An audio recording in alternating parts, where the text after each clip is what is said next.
We are still recovering from yesterday's wild Game 2 of the NLDS. The Dodgers just one game away from getting back to the NLCS. And I'm going to tell you one thing the Dodgers need to change. Is Roki Sasaki the full-time closer? Will the Dodgers sweep Philadelphia? Also, we're breaking down the perfectly executed wheel play in the ninth inning, and we are previewing the Lakers season with Lakers analyst Allen Sliwa and the UCLA Bruins. The Bruins with the biggest upset of the year in college football. That's coming up next on the first episode of the LA Sports Report. LA is the sports capital of the world. The Lakers have entered their Luka Doncic era. LeBron doesn't just want a farewell tour, he wants a farewell title. The Rams are going to win the Super Bowl. Go, Kings, go! The Dodgers are the best run franchise in all of professional sports. Shohei Ohtani is the GOAT. Steve Ballmer will do anything to get the Clippers a championship. Mick Cronin has to win a national championship at UCLA. Justin Herbert is a top 5 quarterback in this league. College football is just better when USC is good. This whole city has the Mamba mentality. I love LA. Live from the heart of Los Angeles, this is the LA Sports Report with your host, Doug McKain. What is up, and welcome to the first episode of the LA Sports Report, where we are covering every single team in Los Angeles. The Lakers, the Dodgers, the Clippers, the Kings, the Chargers, the Rams, USC, UCLA, Sparks, Galaxy, LAFC, Angel City FC. If they're talking about it in the world of LA sports, you are going to find it right here. So this is going to be your home for all things LA sports. If you know me, my name is Doug McKain. You can follow me on X and Instagram at DMac_LA. I cover the Dodgers for Dodgers Nation. I cover the Rams for Locked On. I do NFL radio for Westwood One. I've covered the Lakers for Bleacher Report, for Chat Sports. I've also covered UCLA and USC when I was a recruiting analyst back for 24/7 Sports. You might know me from UCLA radio back in the day. You might remember me from South Pasadena High School. I don't know, but I have been loyal to the soil my entire life, born and bred in Los Angeles, an LA lifer. I bleed purple and gold. I bleed Dodger blue.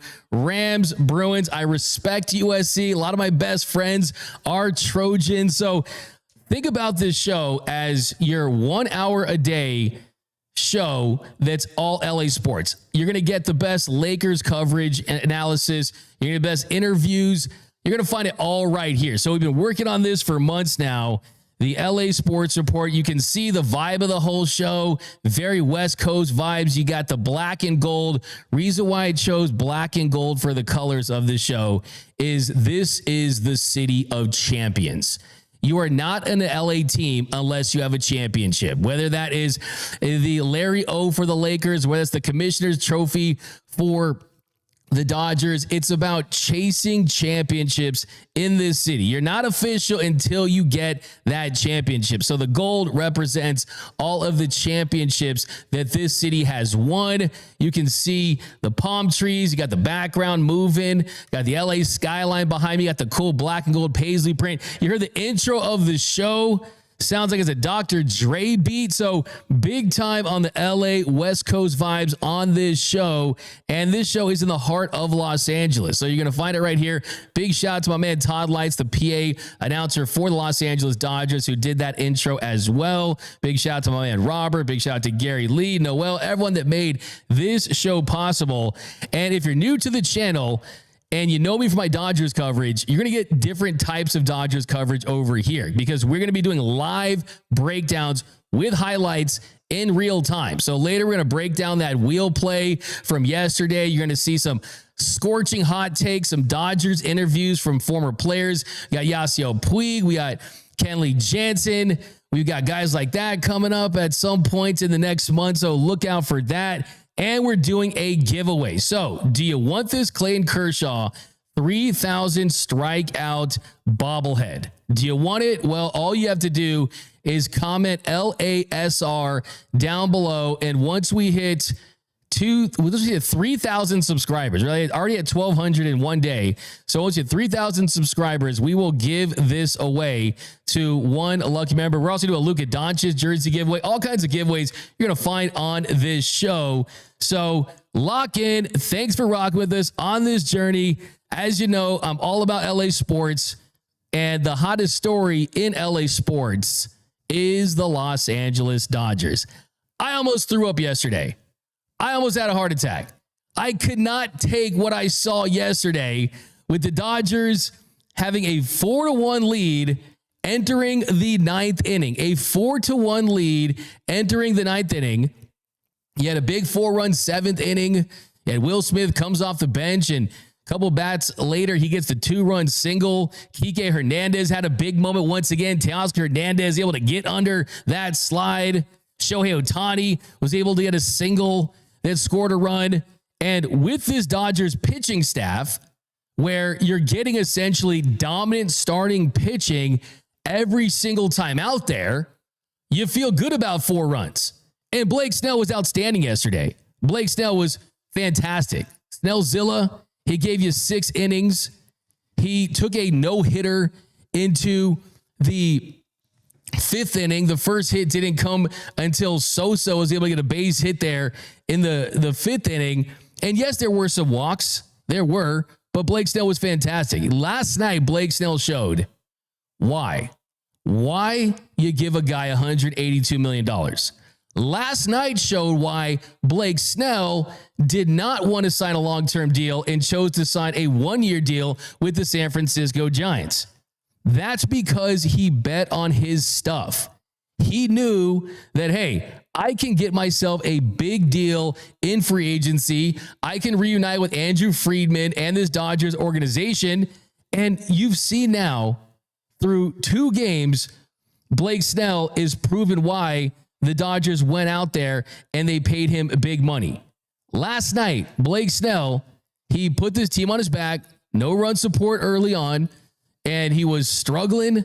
And then somehow, some way, the command a little bit off there in that late 6th inning. But for the most part, he was fantastic. Didn't allow a hit until Edmundo Sosa single with 2 outs in the 5th inning and didn't give up another hit for the rest of the start. He did walk 4, including 2 with 1 out in the 6th inning. That gave the Phillies their first scoring chance of the night. How did he respond?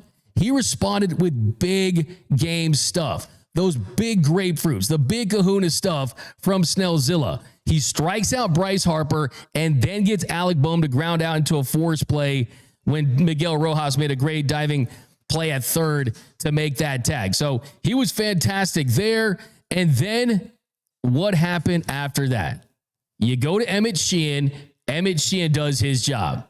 You go to the 9th inning, and everyone out there is screaming at their televisions.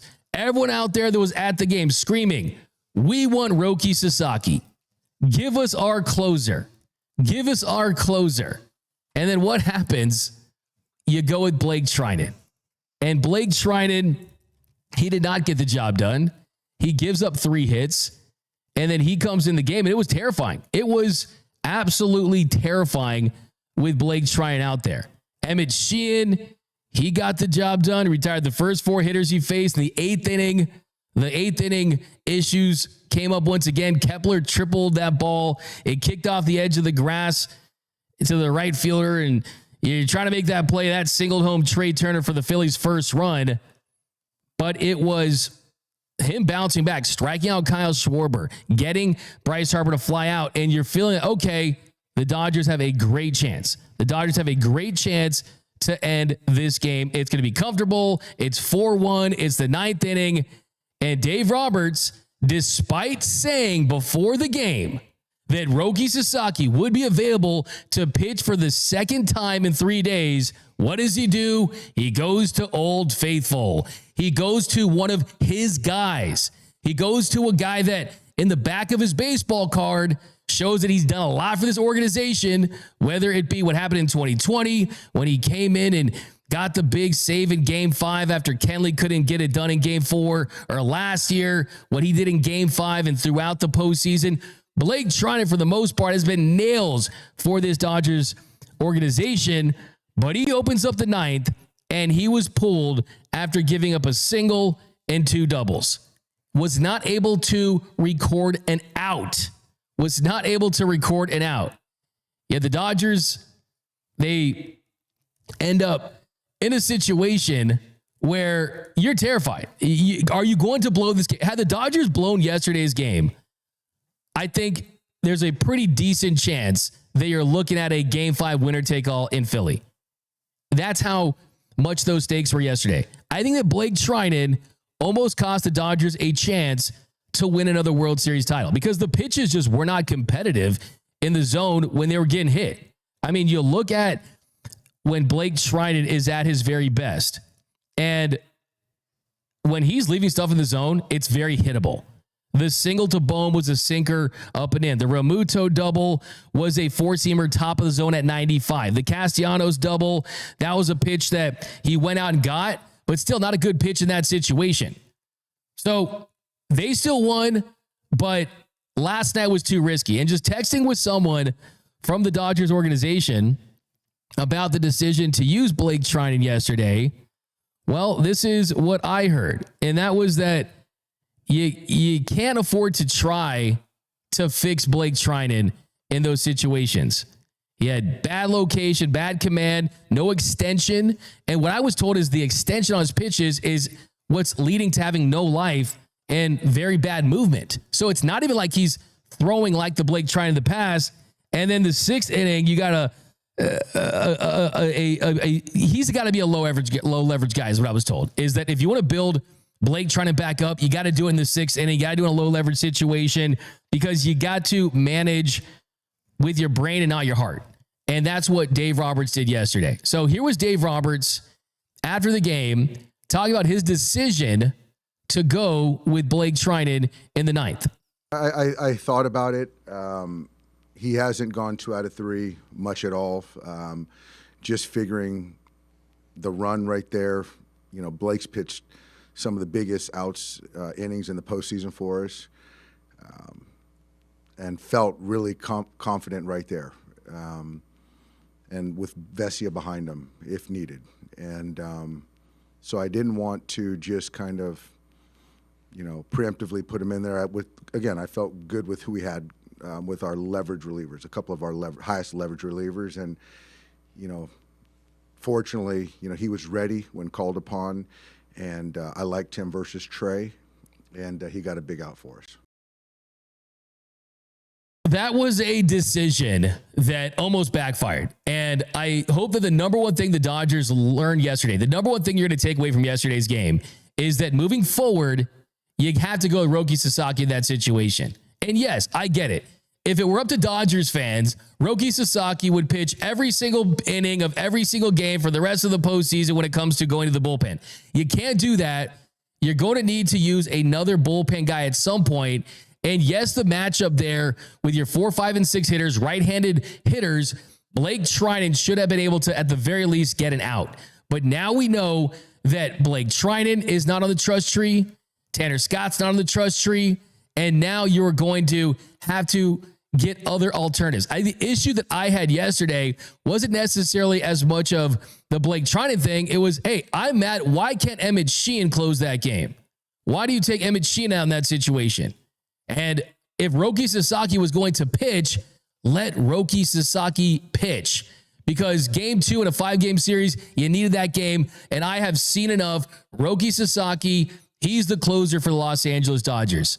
I don't care that they don't want to have a label for a closer because they don't want to limit themselves. They want to free themselves up just in case there's a matchup that they need to go to. They don't want to just give an advantage to the other team knowing they're going to see Roki in the 9th. No, Roki is your guy. He's your closer. There's no ifs, ands, or buts about it. He's that dude. And look at the moxie. Roki said after the game that he's comfortable pitching in consecutive games. But guess what? He had a day off before this game. He had a day off after this game.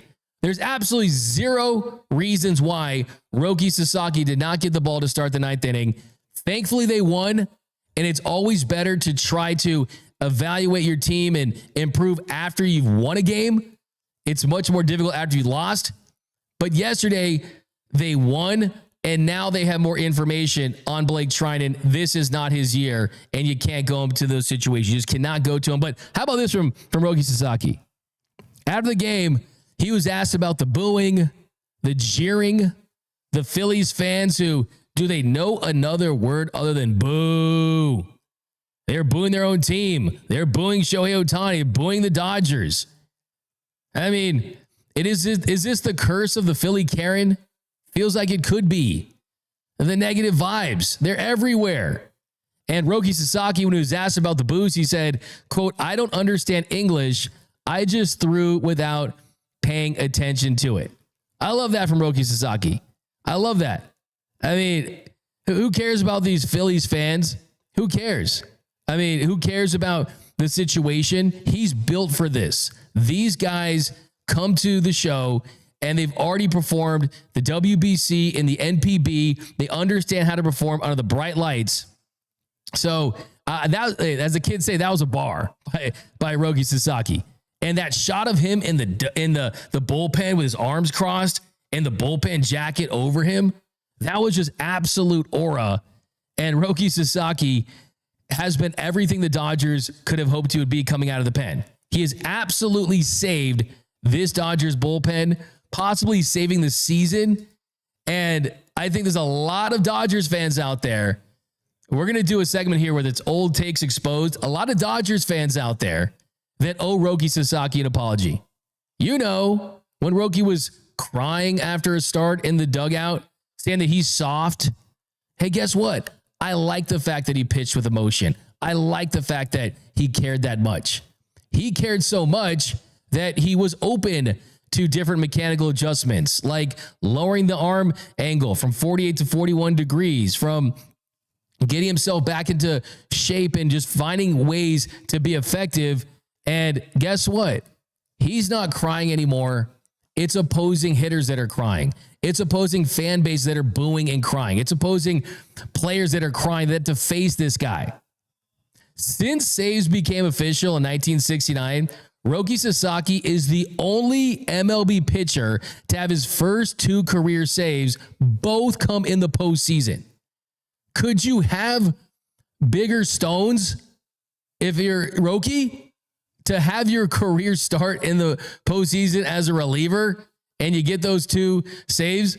And you look at his numbers, he made just 8 starts his rookie season, but in the 3 games so far in the postseason, 2 1/3 innings of work, no runs on 1 hit, 2 saves. This guy is the Roki of the postseason. It is Sasoctober, and he saved this Dodgers bullpen. I think he is going to continue to be a factor. I think he's going to be the Frankie Rodriguez of this team. But you got to give a lot of credit to that Dodgers defense yesterday. Freddie Freeman saved the day. And the play of the night, the play of the game, a play that we're going to look back at when the Dodgers ultimately win the World Series, is going to be the wheel play in the 9th inning. We're going to break it down here next on the LA Sports Report. This perfectly executed wheel play saved the game for the Dodgers in their Game 2 win over the Phillies. Bottom of the 9th inning, Alex Vesia on the mound facing the left-handed hitter, Bryson Stott. Stott not good against lefties this year, hitting .225. So even with a runner in scoring position, they elect to lay down the bunt. And when he does, the wheel play is on. He lays it down. Max Muncy comes crashing in from third. He turns, he fields it. He makes a strong throw over to Mookie Betts. Betts is there in time, and he makes the catch, and he tags Nick Castellanos, tumbles over him, but the Dodgers get the lead runner. This was so critical because Harrison Bader would come up in single, and instead of the game being tied, it was still Phillies with runners on first and second, and the Dodgers still holding on to a 4-3 lead. So what is the wheel play? That is a defensive strategy that's employed against a sacrifice bunt where you're trying to get the lead runner. And this is a play that they use where the shortstop breaks towards third base. And if you see here, Alex Vesia is going to the plate. Mookie is breaking right towards third base. And when he does that, Max Muncy's crashing towards home plate to field the bunt Freddie Freeman comes in from first. Tommy Edman, he covers first in case they got to go to first. And then the pitcher's in a defensive position. So it's a wheel-like play, as the name suggests, and they executed this to perfection. Now, in this alignment, the biggest key is for the shortstop to defend third base. And while that third baseman and first baseman are moving towards the ball, it's the shortstop that is dictating the pitcher's move towards home plate. Rob Thompson said after the game that Mookie Betts did a fantastic job in disguising it, and that's part of the reason why it was so effective. But it was Mookie Betts' idea to go with that wheel play. You know, wheel play is not something that we traditionally do, but as soon as we got in that situation, me, Mook, and Tommy immediately started talking about, hey, we got to try something different here. We can't just play standard bunt play. And when Doc came out and made the pitching change, we talked to him about it, and he was all on board. And you know, I'm going to credit Mook. It was his idea. We got to go. You know, he's saying we got to go wheel play. We got to go wheel play. And so we talked about how we were going to do it, and you know, we got executed it to perfection. Yeah, it's huge. You know, you get that guy off second base, you get an out there, and you know, it's just that changes everything in that inning. And this wasn't the first time this year the Dodgers have done it. They also did it back in August in a game against the Angels. It's just another learned behavior. I got to give that credit to Miggy Rojas. I think we did it earlier in the year in Anaheim, and I remember asking him, like, you know, when's a good time to do it? He said in a do or die situation, and he's really been, him and Woody have really helped me a lot, just learning situations. And I had never been in that situation in a game like this, so I just trusted it and made a decision, and it worked. So an incredible play by the Dodgers. This absolutely saved them in their Game 2 win. Then after that, you had Freddie Freeman. He made the play, is able to dig out that ball on a short arm throw by Tommy Edman, where Tommy Edman's essentially throwing a slider to Freddie Freeman, but he's still able to make that play. So even though the Dodgers have the best rotation, more aces than a deck of cards, the murderous rotation, even though you've got the best lineup in baseball, let's not forget that defense wins championships. Just an incredible play by Marcus Lynn Betts. And what blows my mind about that is that it was Mookie Betts' idea. And the fact that Mookie Betts is in his first full-time year as a shortstop, and it was his idea, and he still was able to execute that play. And it was the deception, the disguise of it. Remember, when you are coming in on the wheel play and you're at shortstop, you have to disguise it, and you have to be in line with the momentum of the pitcher, because if you show it too early, the hitter's just going to try to poke it right there, and it's a free base hit. So it's an athletic play. It's a high baseball IQ play. And this is a Mookie Betts that said before the postseason began that he was going to be a little nervous when he started the postseason. That's not a play that looks like someone who's nervous. That's someone who went there and executed. I do think that Tommy Edman owes Freddie Freeman a steak dinner, but still, all's well that ends well for the Los Angeles Dodgers. The big takeaway, though, the number one thing that we learned in this one, yeah, Blake Snell's electric. Yeah, the starting pitching has been fantastic, but Blake Treinen is not it. Blake Treinen is not going to get those opportunities in the ninth inning for the Dodgers for the remainder of the postseason. I'd be shocked if he did. I think that when you look at this stuff, the way it's staying too vertical and not horizontal enough, and it's spinning right into the hitter's nitro zone. It really is. So it's one thing if you're walking guys. It's one thing if you're getting the occasional hit. Guys are slugging off and they're hitting him easily. And that's what really, really scares me about Blake Treinen. I can't have it. The scariest movie in October. We know it's the Dodgers bullpen when they're not right. But absolutely, it is Blake Treinen. Now, last stat I will say about the Dodgers is the starting pitching has been so elite for this team. You have gotten 6, think about this. Blake Snell, another great start. Would like 7 out of him, but 6 innings of no-run shutout baseball. He's gone 13 innings so far in the postseason. He's allowed 2 runs on 5 hits, 18 strikeouts. That's good for a 1.38 ERA. He has everything that you would have hoped he would be. He is Snellzilla. But think about this.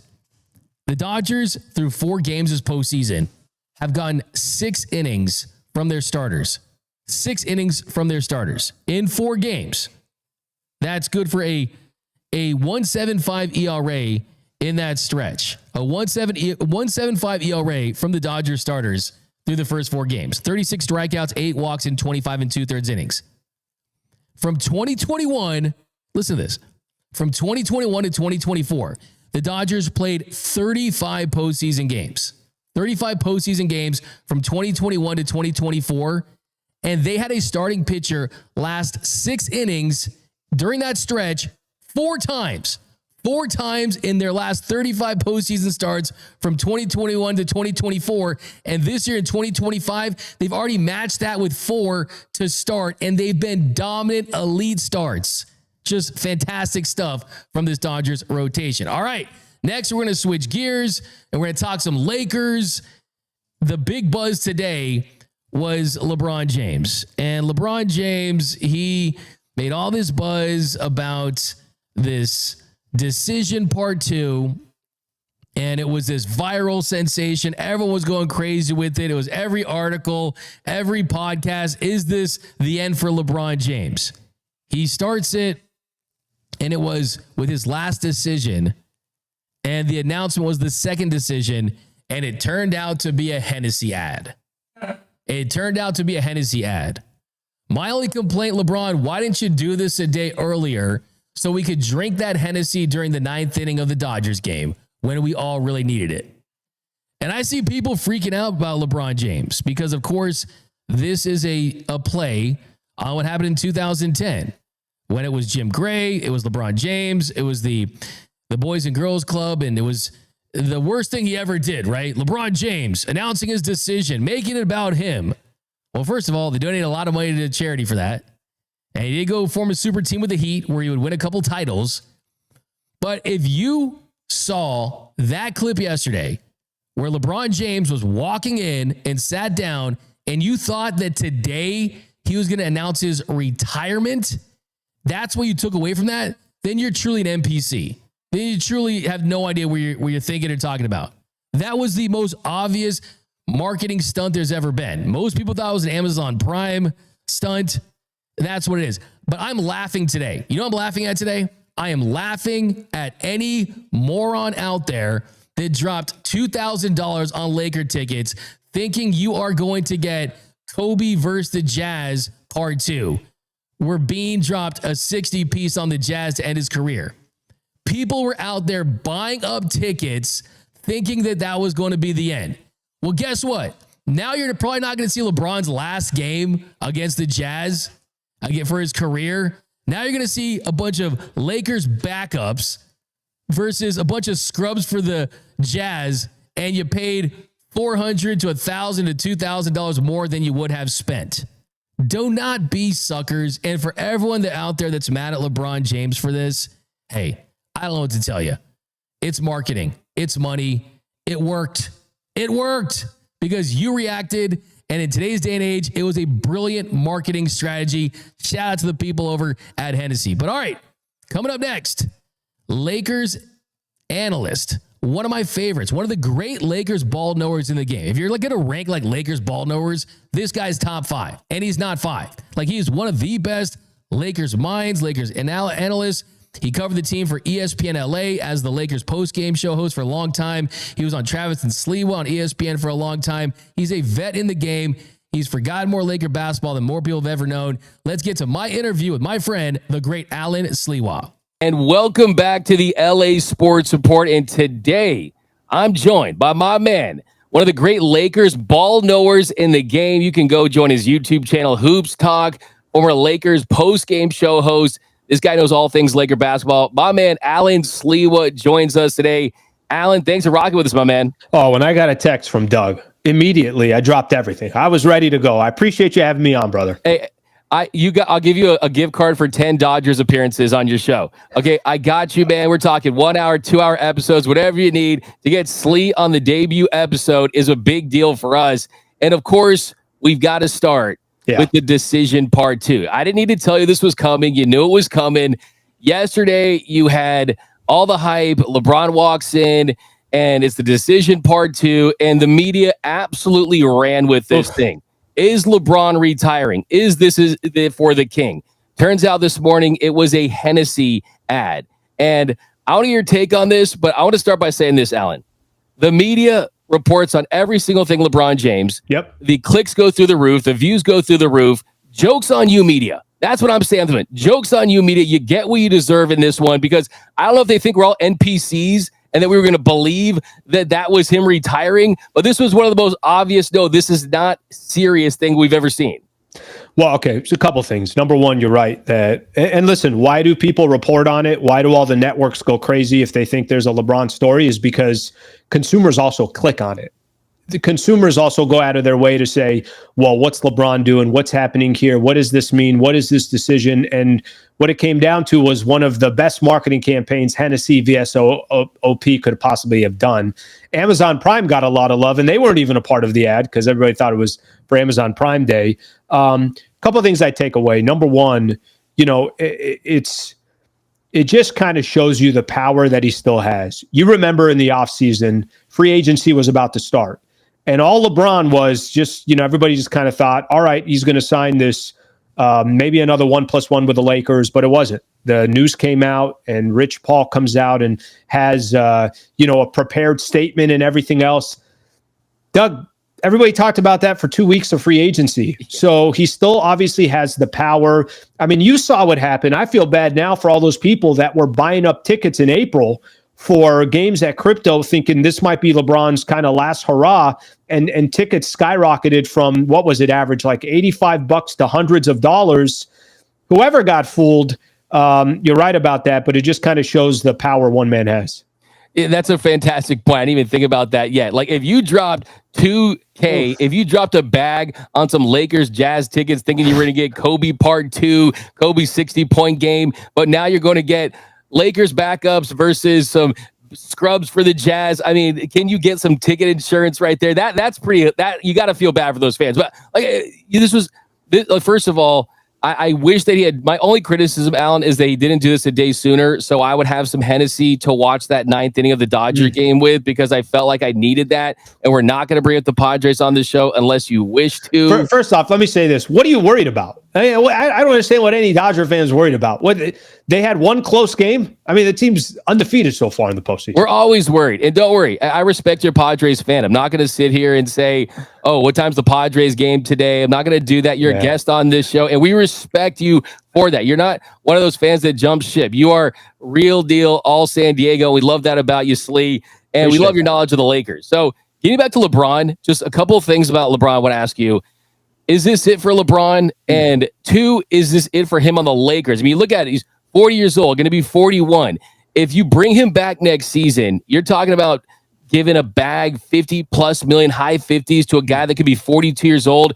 Is this something, do you think the Lakers are even considering? And do you think that LeBron's even considering potentially taking a pay cut? I mean, just what's your feel? What's your gut tell you about LeBron James? Okay, again, this is just complete gut feeling. This is not based on anything. I kind of lean more towards this will be LeBron's last season playing in the NBA than I do whatever the other options are. If another option is LeBron signs another 50 and change next season, I'd lean more towards this being the final season. If the other option is LeBron leaves the Lakers to go sign with the Cleveland Cavaliers or the New York Knicks, or pick whatever team, that the Golden State Warriors, and takes league minimum or as minimum as he can get so he can compete for a championship, well, why not just do that in LA then? I think if the perfect scenario for the Lakers is they're able to go get another big time player, and LeBron says, why am I going to go somewhere else? My family's here. I'm building this mega mansion. You know what? I just want to compete for another championship, and I don't need $50 million to be associated with it. That's the best option for the Lakers, obviously. I don't know if LeBron's willing to do that, but we'll see. Listen, no player's ever played 23 years in his career, let alone is still a top 10, 15 player in the NBA. LeBron said at training camp and at media day, he still enjoys the process. He still enjoys what he's doing, but we'll just see how much longer he can do this for. And look, one of the most beaten to dead horse topics is who's your GOAT? Is it Jordan? Is it MJ? My question is, what can LeBron really do to even take his career to the next level. I think he's a made man. I think his legacy is intact. He's already the GOAT for a lot of people, if not most people. And I think for the Jordan truthers, I mean, guys like myself, it feels like, what is he, if he's going to be the best player, is he going to win a finals MVP? He's going to be the best player on a championship team. I think that is kind of how I look at championships. Were you the best player on the team that won the championship? You're the second best. I think, yeah, maybe you can consider that under the right circumstances, but how much you think that his legacy can even be elevated at this point? I think he's already right up there. You could say he's the best player ever. I wouldn't fight you on that if you want to go that route, but I just don't think that you take it that high up. I mean, what's your take on that?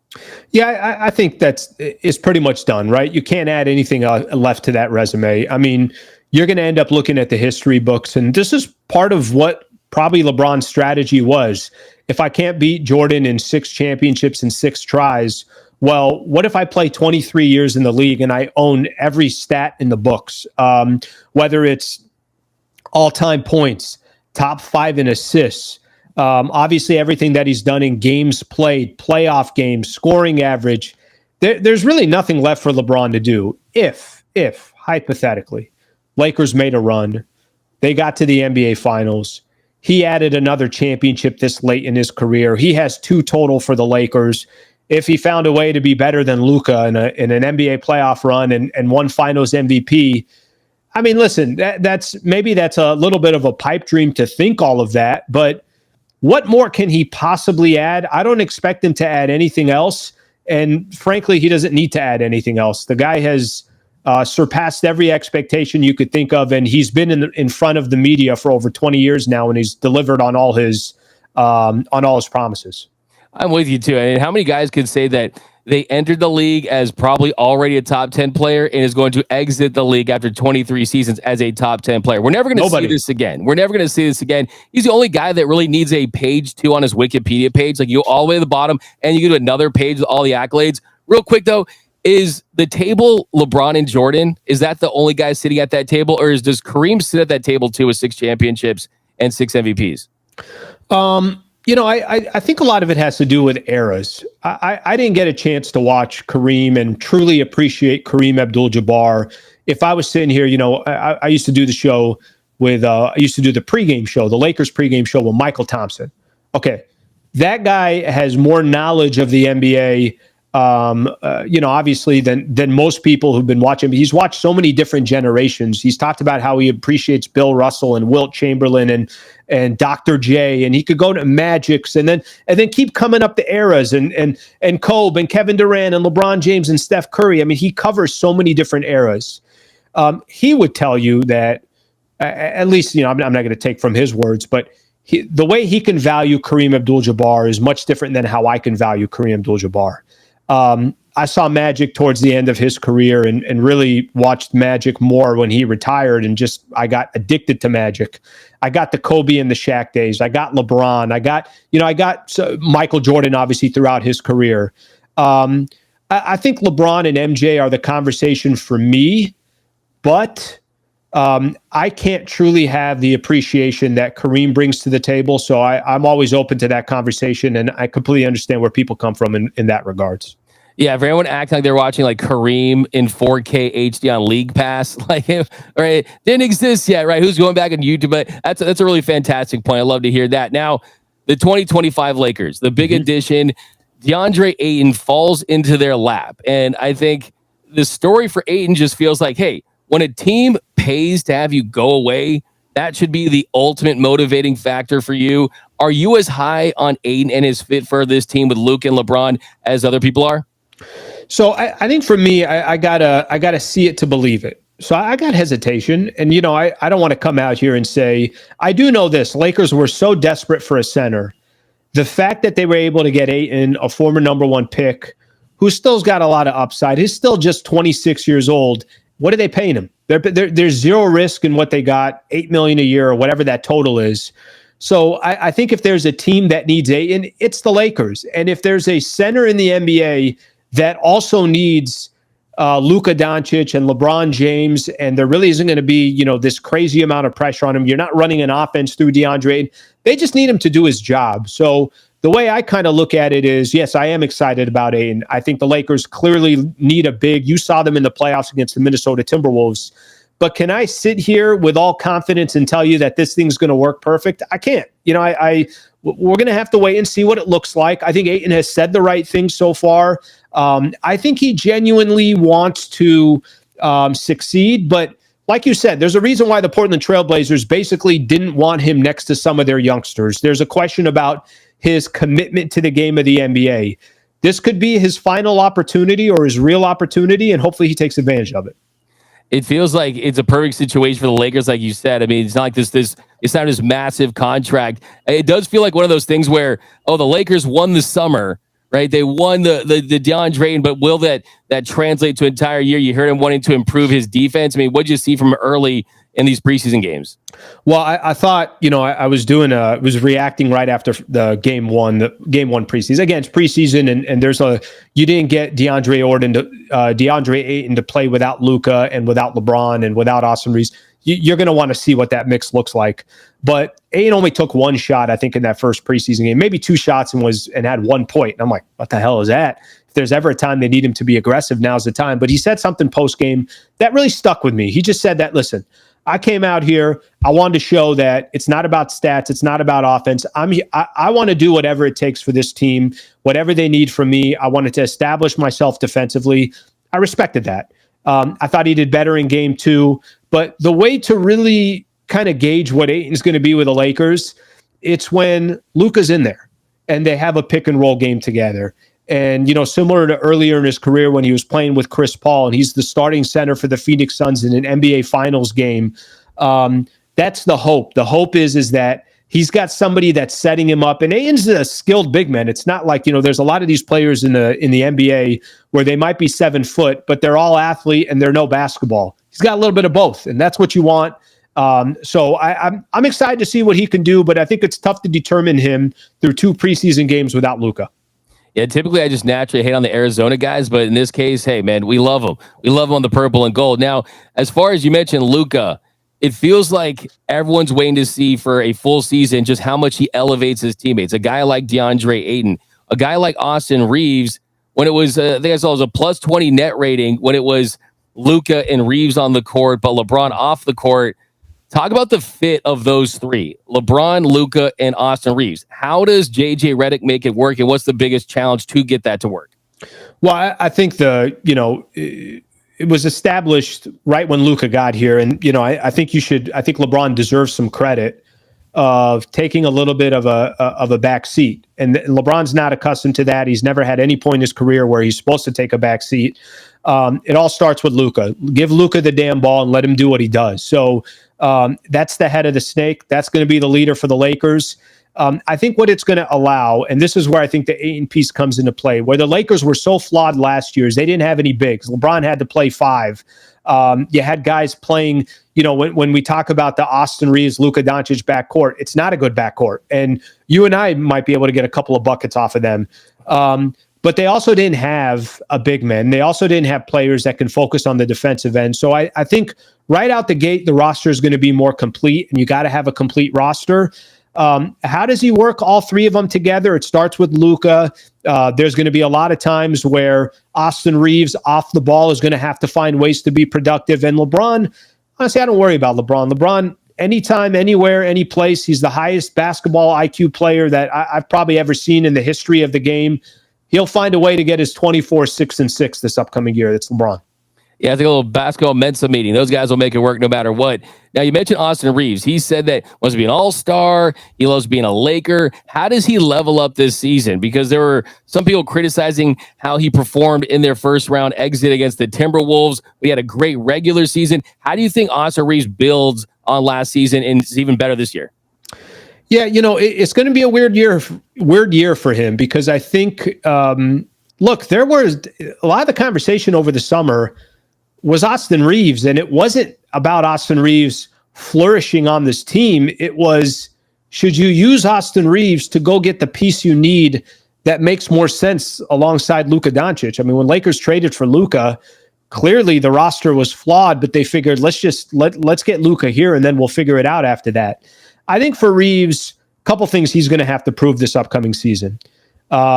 He's going to have to prove that there is a way and there is a path for him and Luka to be in the backcourt together and that could be a real championship contender without saying, hey, it's great that they both can score, but you know what? They can't play a lick of defense, and Lakers are giving up 116, 118 a game, whatever the case is. But Reeves is, I mean, just look at his trajectory. He's been a phenomenal player. He's one of, I think it was like 12, 13 players in the league to have 20 plus points, 5+ rebounds, and 5+ assists, something along those lines as far as stats go. And those names were phenomenal names that he was associated with. The question is going to be more fit. How does he fit on this Lakers team with Luka? And I don't think we have an answer to that. I think we could pretend like we have an answer to that. I think we could pretend it's going to work or it's not going to work. But that's going to be up to Austin Reeves and JJ Redick to figure out. And for a player that's going to be making north of $30 million starting next year, it's a very critical financial decision, too, that the Lakers understand how it works. That's the big question, it feels like, too, right? I mean, JJ Redick has said that he's been the best player in the gym. That gym hasn't always included LeBron and Luka early on. But does that pressure of, hey, just wanting to lock him up long term? And we've seen Luka, he's been a good fit with Brunson and Kyrie, guys that can play great offensive guard and then not necessarily known as for their defense. But Luka's shown that he can be good fits and help those guys perform at the highest levels. Is it a no-brainer for Austin Reeves as far as just locking him up long-term? I mean, you got people talking about him in the Tyler Hero range, 30, 35 million. Do you expect 100% that deal gets done? I don't think it's a no-brainer. I really don't. I think, let's see what 25, 30 games looks like together with this team. I think a couple things to keep in mind. The teams with Jalen Brunson and the team with Kyrie Irving, what they also had was great size. They had a team that made sense. They had a roster where everyone understood their role. They had guys that if somebody gets blown by on the defensive end, there's still 2-3 guys that you got to get by. They complemented Luka with Kyrie or Luka with Jalen Brunson. The question for the Lakers, are they going to be able to do that with Austin Reeves? And this is no knock on Austin because Austin's a great player. Jalen Brunson is a top 10 player in the NBA or top 12 player in the NBA. Kyrie Irving is an established, bona fide Hall of Famer and hit one of the biggest shots in NBA history. Reeves ain't on that level. And now, again, I'm not trying to hit Reeves with he's not good enough. What I'm trying to say is the Luka chapter has begun. And every decision you make moving forward for the Lakers, the question has more to do with, does this make sense with Luka? And sometimes that has nothing to do with a other player. It's not a knock on another player. You're just asking for the fit. So does it almost feel like it's an audition for Austin Reeves to make sure you're optimizing Luka?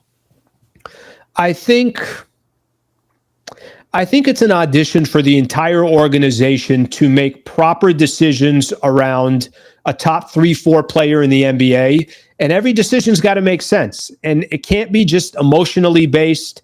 It can't just be, well, he came up through the Lakers system.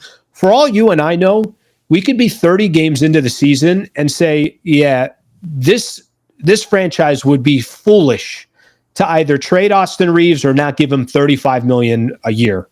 But we can also be sitting here 35 games in and say, Austin Reeves, your biggest asset that you have to get a player that you need in order to eventually build long-term with Luka.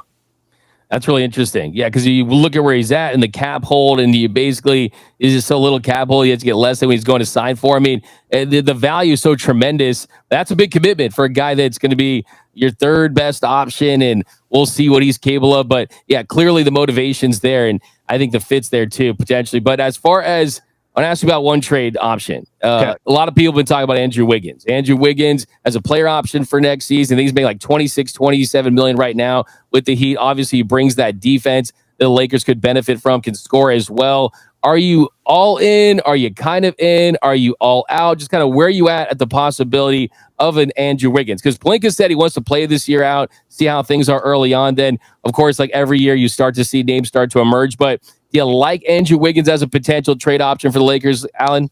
Well, okay, let me first say this. I'm always hesitant with certain teams to make a trade with. Front offices that know what they're doing. Miami's a front office that knows what they're doing. So I always got like a little bit of hesitation. It's like, do you really want to do a deal with Pat Riley? And And that's a compliment to the Miami Heat. It's a compliment to Pat Riley. And I'm not telling you that the Jimmy Butler situation was handled right. I'm not telling you that Miami's has ran perfect over the last couple of years, but I think we can both acknowledge that the Miami Heat are a good organization. The players that were rumored for a Wiggins trade, let's go back and just kind of think of some of those players. Do I hold on to Rui Hachimura like he's absolute gold and there's no chance I want him to leave? I don't. I think if the right deal is had, I'm listening. Gabe Vincent. Is Gabe Vincent a player that has surpassed your expectations since he's been a Laker? The 3 years, $33 million deal. I don't think Gabe Vincent has lived up to the expectation, and I thought he was going to do more for the Lakers. So there's another player that I don't hold too many emotional attachment with. I've heard Dalton Connect's name get thrown out. Connect's stock, it feels like over the last 8 months is, I don't know. You tell me, but his stock is only going in the wrong direction.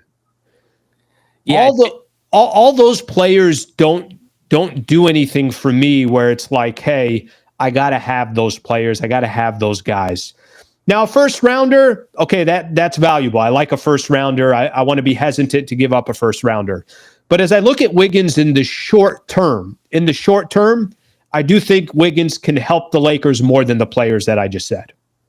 See, that's what's interesting to me is if you are the Lakers and LeBron is healthy, he still looks like a top 10 guy.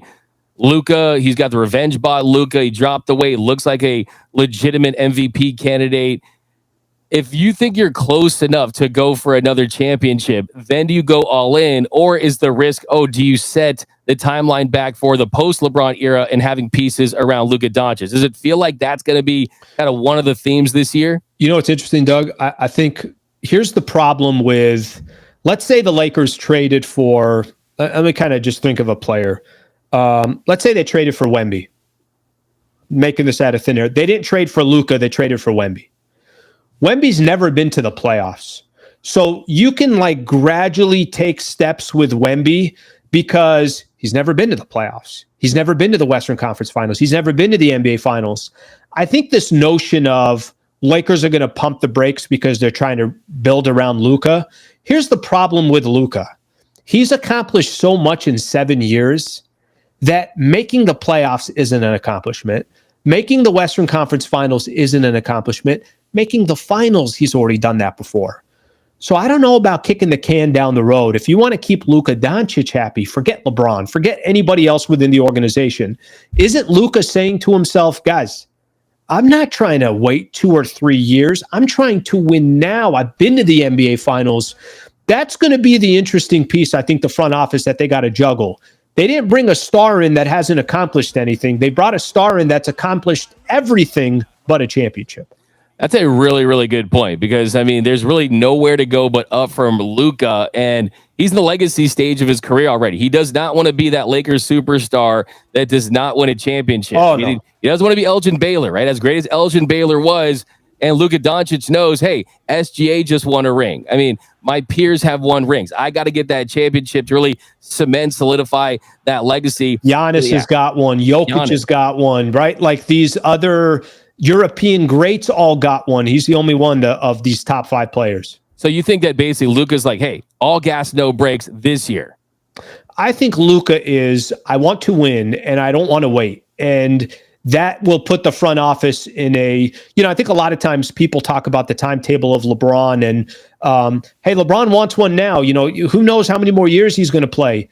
His running mate is Luka. Luka's not trying to wait either. So I think there's a timetable which is very odd this is going to sound, but even though there's a 14-year difference between LeBron and Luka, I think they both have the same mindset of I'm not trying to wait to win. The difference is Luka just has more time and LeBron doesn't. I think that's a perfect way to think of that. Awesome stuff. Okay, a couple quick ones to get you out of here, Allen.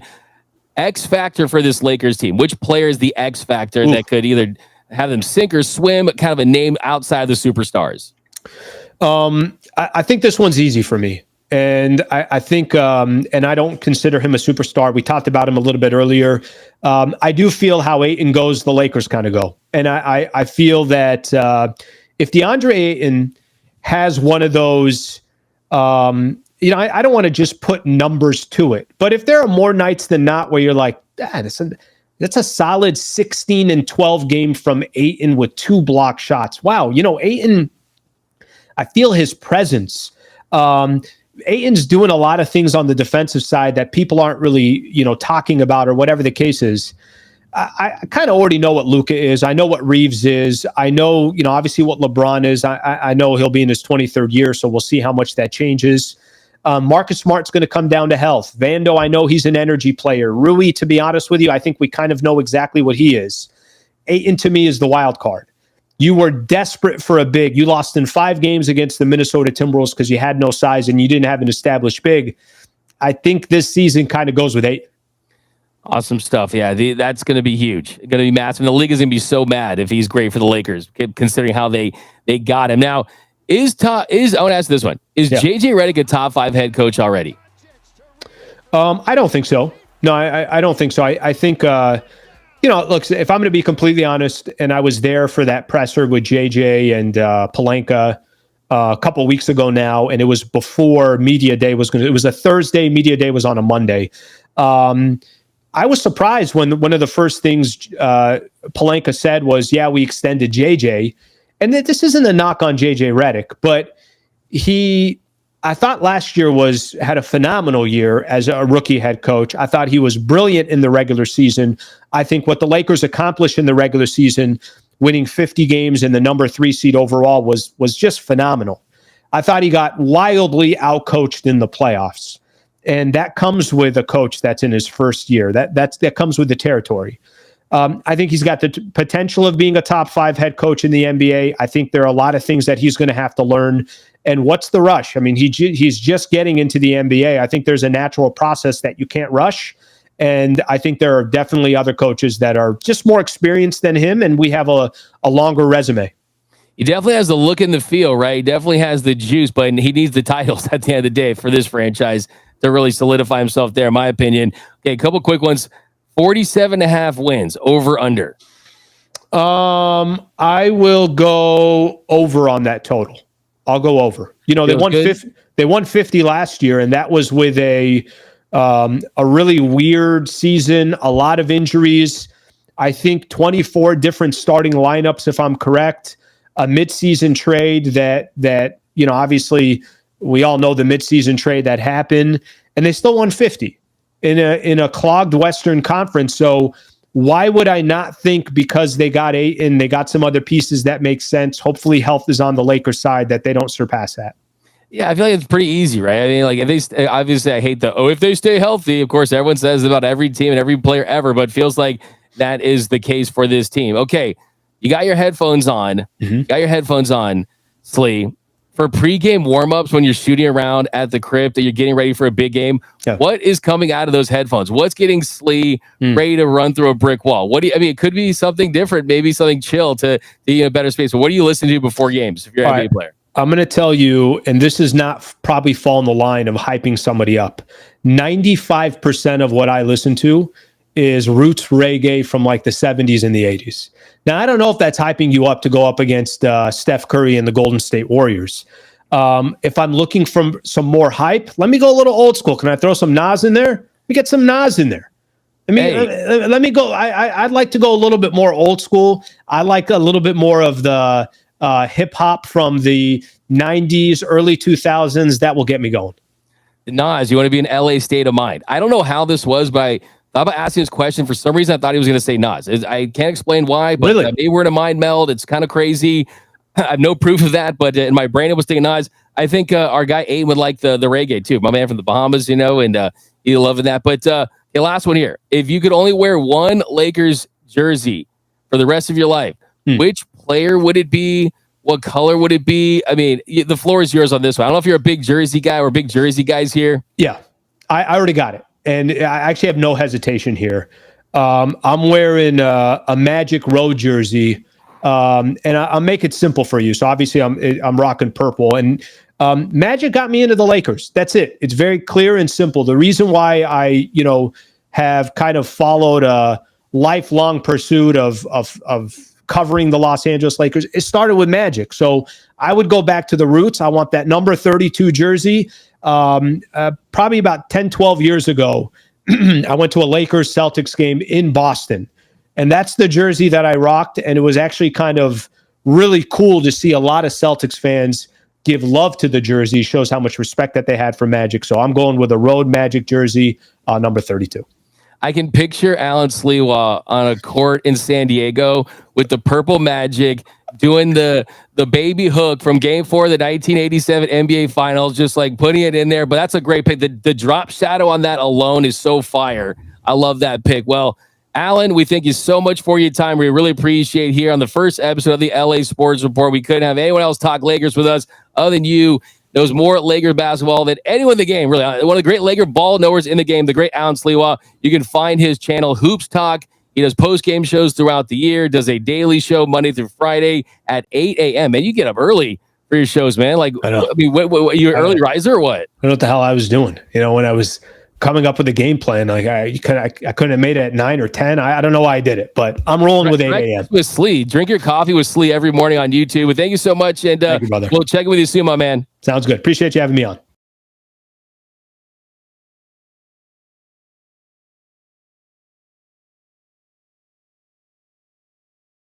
In the game. We'll have him on all throughout the season. He's awesome. He's the best. And I really appreciate him joining us here on this first episode of the LA Sports Report. All right, guys. So one thing I'm very excited about for this show is I am the biggest college football fan. I live for college football. I love football, but college football, the NFL, I live for pigskin. And as a tortured UCLA fan, we have nothing to celebrate. It has been absolutely hell being a UCLA fan. I almost wish I went to Ohio State, or I went to Alabama, or I went to Georgia, or I went to another college that would win a national championship, or actually win a big game every now and then. But unfortunately, I chose UCLA, and it's been nothing but pain on the gridiron for years. But thankfully, UCLA had the upset of the year in college football. The Bruins beat the number 7 ranked Penn State team 42-7. It was the first time that an unranked team that was 0-4 beat a top 10 team in college football since 1985. It was an incredible day at the Rose Bowl. Nico Iamaleava, you had this UCLA team where Jerry Neuheisel is calling plays. UCLA was the worst team in college football and somehow, some way got this incredible win. And we all know that James Franklin is the worst Big Ten, the worst big game coach. We know that he struggles to beat top 10 opponents. I didn't know he struggled this bad to beat bottom 10 opponents, because that's what he did in this one. You lose to Jerry New. You lose to Skipper. You lose to this UCLA team.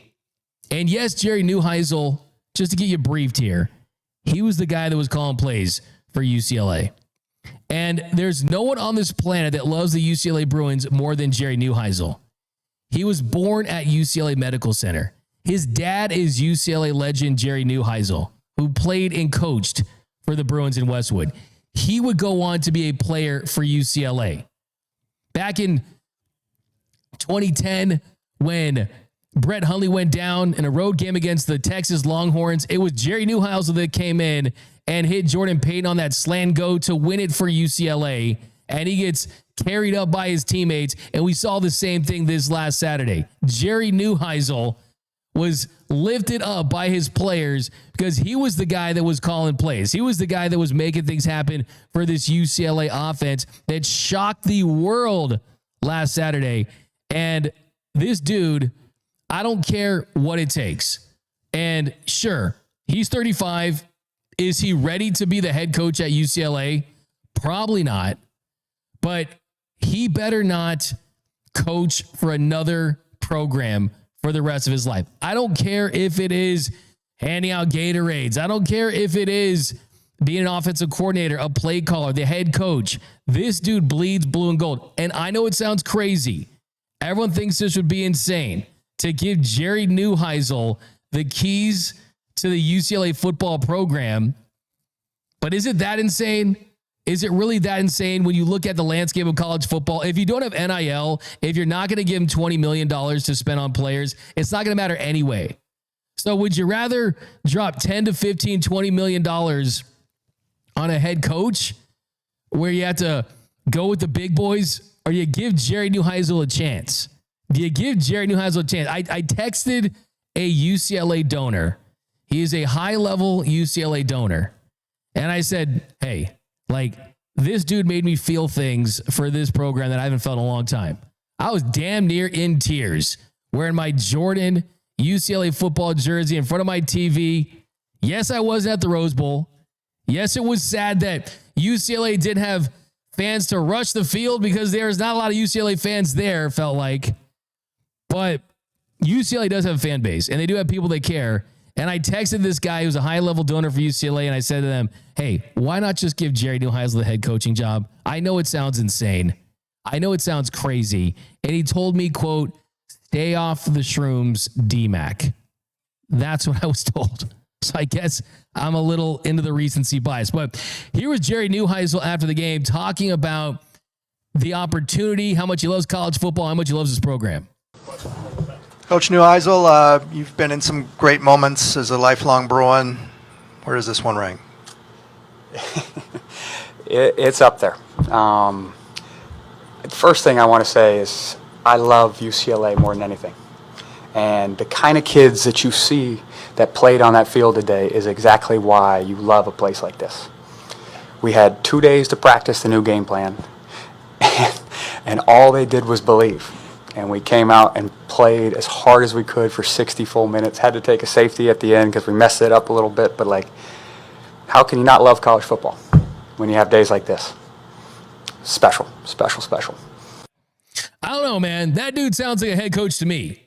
I mean, how old was Dillingham when he started for Arizona State? Arizona State, you got a head coach there that looks like he's got that program turned around. He's 35 years old. And Jerry Neuheisel, my man, would pay UCLA to be the head coach here. And I know it sounds insane, and we're going to drop some top 10 lists of UCLA head coaching possibilities. But, I mean, this guy, I really think the way he loves the program, the play caller that he is, at the very least, when he is ready, you give him the job. And he's got to be on the staff of the next head coach at UCLA. Another thing I want to say, too, is all the haters out there who are hating on Nico Ayamayava, hey, you're eating crow. He was the player of the week. He was fantastic. You saw a quarterback that looks like a first-round talent. He had just everything going for him. I mean, he had 16 carries for 128 yards and 3 touchdowns. That's on the ground. He had 5 total touchdowns. He was the first guy to win the player of the game and the first guy to win these accolades. 17 for 24, 294 total yards, 5 touchdowns. He was launching balls down the field. You saw that high upside talent. And Tennessee thinks they have a better quarterback in Joey Aguilar. Are you out of your mind? They would trade with Nico right now. So 3 big takeaways from the UCLA game. UCLA still is the sleeping giant. They really are. You're on the West Coast. Let's be honest. No one has better uniforms than we do. The blue, the gold, they're fantastic. You play in the Rose Bowl. You got to play for a great school in a hot recruiting zone. And yes, UCLA football will never be what USC football is. USC football is a top 5 program all time. USC should always be in the conversation with Ohio State, with Michigan, with Alabama, with Texas, Oklahoma, all the great programs. They are a blue blood in college football. But UCLA, you could make the case they're a top 25, 30 program all time, and you've got the potential there. And yeah, what UCLA football is what USC football should be for what UCLA basketball is, right? UCLA basketball is top 5. USC football is top 5, but you can definitely get a better product than you've seen from them. And I think it was just a great day for the Bruins and Jerry Neuheisel. Just a Bruin for life, a 24.5-point underdog to beat Penn State. And James Franklin, how does this man have a job? That dude needs to be fired. But a little A clap, little 4s up for the Bruins. And thanks for you out there rocking with us here on the very first episode of the LA Sports Report. So be sure to subscribe, hit the notification bell, hit the like button. Dodgers, Lakers, Rams, Chargers, interviews. This is going to be your spot for all things LA sports, so get locked in. If you want to win this Clayton Kershaw bobblehead, all you have to do is comment laser down below for a chance to win. This is a 3,000 strikeout bobblehead, so be sure to do that. Special thanks to producer Robert, rocking with us as always. He's got the laser hat on. We're going to get a camera on him because he's got some crazy takes. Noel, the whole gang here at the LA Sports Report. We'll see you tomorrow, and we'll see you later too, Dodgers fans, live from the stadium for Dodgers Dugout Live. My name is Doug McKain. You can follow me on X and Instagram at DMAC_LA.